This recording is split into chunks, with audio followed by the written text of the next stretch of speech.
और अब आपको सीधे लिए चलते हैं जयपुर, जहां पर दी बार एसोसिएशन जयपुर का शपथ ग्रहण समारोह आयोजित किया गया है। इस समारोह में राजस्थान के सीएम भजनलाल शर्मा क्या कुछ कह रहे हैं, सुनाएंगे। और चुनाव की श्रेणी को हमें उस तरह से देखना चाहिए कि आने वाले युवा साथी भी देखें, हमारे काम को आगे आने वाली जो हमारी पीढ़ी है वो उस पीढ़ी उस काम से संज्ञा लेकर के आगे इस बार एसोसिएशन के काम भी हो और समाज के काम भी हो। क्योंकि मुझे पता है साथी, अधिवक्ता न्याय व्यवस्था की सबसे महत्वपूर्ण कड़ी है।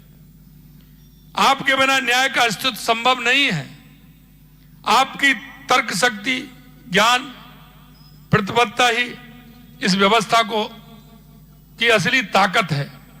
अधिवक्ता का काम केवल अदालत में बहस करना नहीं होता, आपकी भूमिका इससे कहीं अधिक होती है, क्योंकि आप संविधान के संरक्षक हैं, आपका मौलिक अधिकारों के रक्षक हैं और लोकतंत्र के प्रहरी हैं।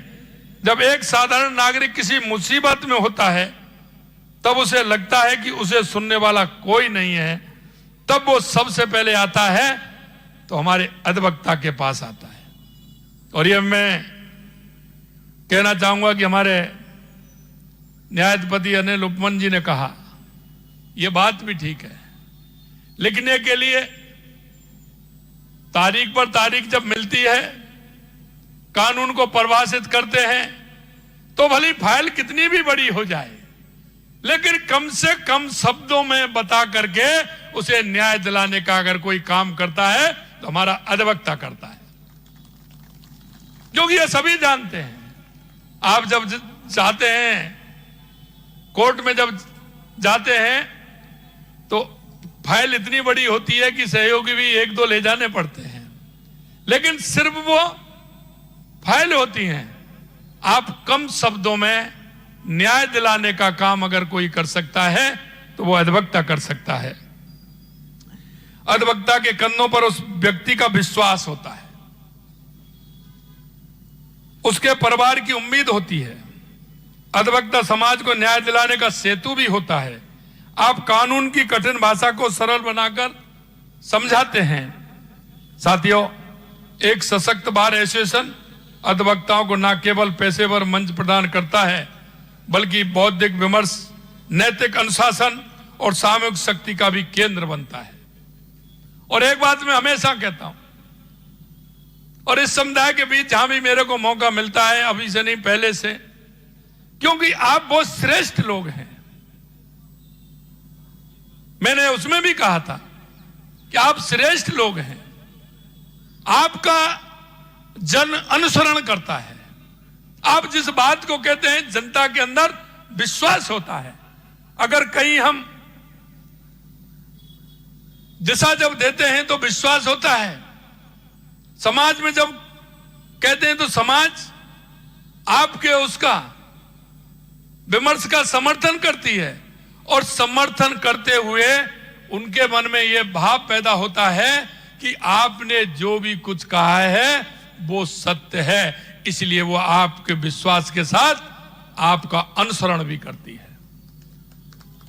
इसलिए हमारा दायित्व और बढ़ जाता है, क्यों वो वंचित को न्याय दिलाने का काम तो करते हैं, लेकिन हम समाज को दिशा देने का भी काम करते हैं। और मेरे भाइयों, मैं आपसे इतना ही कहना चाहता हूं, ये वकालत ये पेशेवर नहीं है, ये राष्ट्र को एक दिशा देने का, राष्ट्र को हमारे मौलिक अधिकारों का और उसके साथ साथ कर्तव्यों का भी बोध कराने का हमारे ऊपर जिम्मा होता है। क्योंकि अधिकतर हम देखते हैं लोग अधिकार की बात तो करते हैं, आप भी जब जाते हैं तो उसके लिए उदाहरण भी पेश बहुत कर देते हैं, लेकिन मेरे भाई और बहनों, मैं एक ही बात आपसे कहना चाहता हूं, अधिकार हैं, अधिकारों की बात भी करनी चाहिए, लेकिन उनके साथ कर्तव्य भी हैं। और वो कर्तव्य ऐसे हैं जो हमारी हजारों नहीं कितने सालों की जो हमारी तपस्या है, हमारी जो भारत की संस्कृति है, उसे भी आगे बढ़ाने का काम हम सभी का दायित्व बनता है। मैं आपसे इतना कहना चाहता हूं, वरिष्ठ अधिवक्ताओं का अनुभव मार्गदर्शन अगर सही दिशा देता है तभी देश में कोई कानून सुधार की जरूरत होती है। जब भी न्याय व्यवस्था में कोई बदलाव की बात उठती है तब बार एसोसिएशन की आवाज सबसे पहले और सबसे मुखर होकर के निकलती है। यह भी हमारा दायित्व। हम ऐसे नहीं हैं क्योंकि हर कोई कानून की पढ़ाई नहीं करता है। आप जब तर्क देते हैं तो कानून को भी लेते हैं, अधिकार को भी लेते हैं और उसमें कर्तव्य को भी सम्मिलित करते हैं, तो वो आपकी आवाज जन की आवाज बनती है और भारत की आत्मा की आवाज बनते हुए भारत को विकसित बनाने के लिए, भारत को उत्कृष्ट बनाने के लिए, समाज को न्याय देने के लिए आपकी वो परिपक्वता होती है। इसलिए जन आप पर विश्वास करता है। कभी कभी मैं देखता हूं कि हमारा काम जब हम करते हैं तो मन में कई तरह की पीड़ा भी आपके होती है, क्योंकि माननीय अनिल जी उपमन साहब ने, हमारे न्यायाधिपति जी ने हमको बताई है। कभी कभी मेरे मन में यह बात भी आती है, एक हमें भी करना ही होगा, क्योंकि समस्या का समाधान बहुत आवश्यक है। आपको जब तक इस व्यवस्था को ठीक प्रकार से नहीं होगी तो आप न्याय नहीं दे पाएंगे। यह हम अच्छी तरह से जानते हैं और हम यह भी जानते हैं कि समस्या गांव की है, समस्या तहसील की है, समस्या जिले की है, लेकिन उस समस्या का समाधान हमारा, क्योंकि समस्या विहीन कभी भी कोई नहीं रह सकता। चाहे गांव हो, चाहे तहसील हो, जिला हो, कोई भी नहीं रह, यहां तक कि घर हो। आप ये सोचें परिवार में, घर में कि आज मैं बिल्कुल पूरी समस्याओं का समाधान करके मैं बैठा हूं, तो वो भी नहीं हो सकता। लेकिन हम चाहते हैं कि उस समस्या का समाधान होने के लिए हमको क्राइटेरिया बनाना पड़ेगा कि सबसे पहले हमारी समस्या कौन सी है जिसका हमें समाधान करना है, और यह आवश्यक है। और मैं बार एसोसिएशन के सदस्यों ने मेरे को दिया है, बता रहे थे मेरे को भी। मैंने कहा आप पहली समस्या बताइए, पहली एक समस्या बताइए, फिर दूसरी बताइए, जो पहली ज्यादा है वो बताइए। आपने पहले ही दे दिया 10, देख करके कहेंगे कहां से स्टार्ट करें। आप पहले एक बताइए हमें, हम इसी के लिए बैठे हैं। मैंने तो हमारे AAG गुरचरण साहब गिल साहब बैठे हैं, मैंने उनसे भी चर्चा की कि मैं क्या कर सकता हूं, क्योंकि मुझे भी दिक्कत आती है। अब तो मैं निकल जाता हूं, लेकिन मैंने जब अब भी मैं रेड बत्ती पर रुकता हूं, मैं देखता हूं कि यहां से जब जाते हैं और मैं यहां आता था तो कितनी बड़ी समस्या होती थी। लेकिन जब मैं समाधान की बात करता हूं तो फिर मैंने हाई कोर्ट में भी कहा, था मैंने, वहां भी कहा मैंने कि साहब ये समस्या है आपकी, इसका समाधान करना चाहिए, मैं तैयार हूं समस्या समाधान के लिए। लेकिन जब मैं आपसे बात करता हूं तो आपकी समस्याएं दूसरी तरह की हैं। अब व्यक्तिगत समस्याएं आ जाएंगी तो सार्वजनिक समस्या का समाधान होगा क्या? मैं आपसे कहना चाहता हूं, हमने बचपन में पढ़ा है, अगर परिवार की समस्या है और गांव का भला हो रहा हो तो परिवार की छोड़ देनी चाहिए कि नहीं छोड़ देनी चाहिए? बताइए आप। और जब क्षेत्र का भला हो रहा हो तो और गांव की समस्या है तो कौन सी करनी चाहिए? क्षेत्र की करनी चाहिए। क्षेत्र की अगर हो समस्या और जिले का समाधान हो रहा तो फिर कौन सी करनी चाहिए? ये हमने पढ़ा है ना, तो यही समझ जाइए। आप मेरे को बता दीजिए, मैं करने को तैयार हूं, मुझे कोई दिक्कत नहीं है, मुझे कोई परेशानी नहीं है। लेकिन मैं आपसे इतना कहना चाहता हूं मेरे भाई और बहनों कि हम सबको मिलकर के हमारे इस लोकतंत्र को मजबूत करना है। हमें हमारे उन व्यक्तियों को जिनको आवश्यकता है न्याय की, उनको हम कैसे सरल और सुलभ न्याय प्रदान करवा सकते हैं, ये हमें करना है।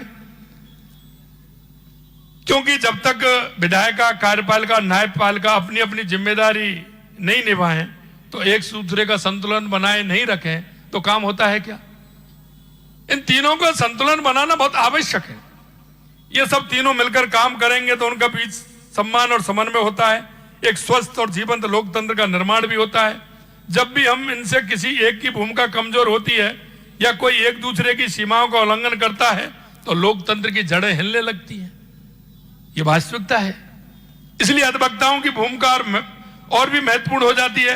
वे न्यायपालिका के साथ मिलकर उस संतुलन को बनाए रखने में सहयोग करते हैं। वे नागरिक और व्यवस्था के बीच कड़ी हैं। साथियों, हमारी सरकार की प्राथमिकता है, लगातार आप देख रहे हो, पिछली बार भी किया और अब भी हमने आर्थिक रूप से कमजोर अधिवक्ताओं के लिए सहायता तंत्र सुदृढ़ किया है। अधिवक्ता सुरक्षा और सामाजिक सुरक्षा योजना को अधिक प्रभावी बनाने के ठोस कदम भी हमने उठाए हैं। देश के यशस्वी प्रधानमंत्री नरेंद्र मोदी जी के नेतृत्व में हमारी सरकार सभी को न्याय प्रदान करने के लिए प्रतिबद्ध है।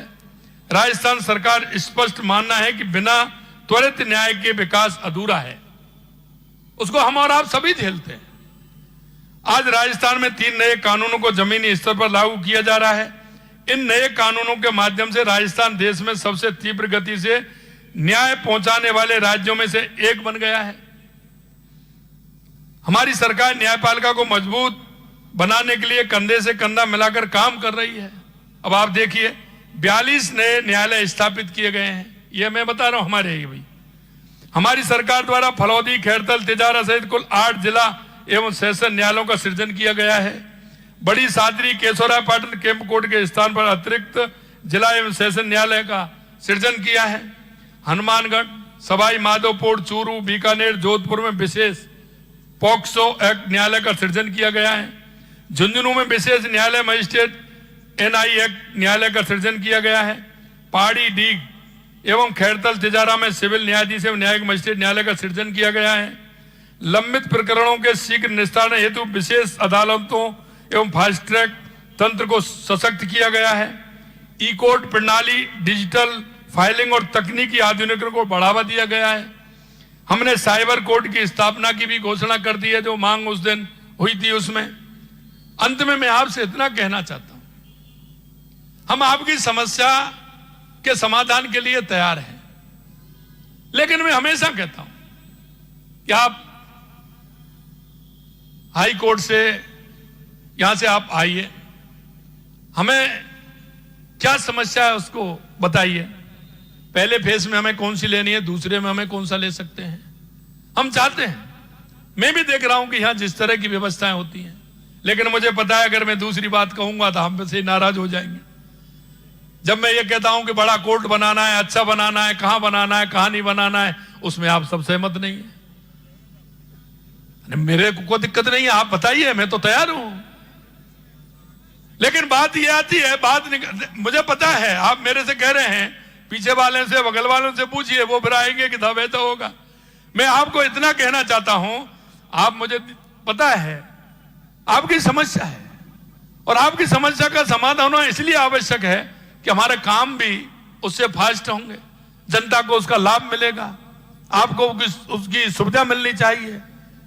और मैं इसलिए आपसे कहूंगा कि आप निश्चित रूप से, मैं कहना चाहता हूं, मैं ये तो नहीं कह सकता कि एक साथ आपकी सारी समस्याओं का समाधान हम करें, लेकिन इतना कह सकता हूं कि आप बताएंगे तो समस्याओं का समाधान करके, पहले ये, दूसरी आवश्यकता है ये, तीसरी है, तो निश्चित रूप से हमारी सरकार हमारे अधिवक्ताओं के साथ है, पूरी तरह से साथ है। आप जो कहेंगे वो हम करेंगे, यह भी मैं आपको विश्वास दिलाता हूं। अंत में मैं यही कहूंगा कि न्याय किसी समाज की आत्मा होती है। जब इस देश में न्याय की ज्योति जलती रहेगी, तब तक यह देश आगे बढ़ता रहेगा। और इस ज्योति को जलाए रखने में आप सभी अधिवक्ता बंधुओं का योगदान अमूल्य है। ईश्वर आप सभी को उत्तम स्वास्थ्य दे, दीर्घायु, सुख समृद्धि प्रदान करे। और आपने मेरे को इस कार्यक्रम में बुलाया है, इसके लिए मैं सभी हमारे बाहर के कार्यकारिणी को बहुत बहुत धन्यवाद और साधुवाद देता हूं। आप सभी के एक साथ दर्शन हुए, अधिवक्ताओं के एक साथ दर्शन कहां होते हैं? आप सभी के एक साथ वहां तक, पीछे तक देख रहा हूं, भैया हाथ खड़ा कर दीजिए पीछे वाले, वो वहां तक मैं देख रहा हूं, आप सभी के दर्शन लाभ हुए। ये गिरिराज जी के दर्शन से कम थोड़े ही है, कम है क्या? अधिवक्ता इतनी बड़ी संख्या में दर्शन हो जाए तो ये गिरिराज जी के दर्शन से कम नहीं है। मैं तो यही मान लिया कि आज गिरिराज जी के दर्शन हो गए, आप सभी के दर्शन हुए।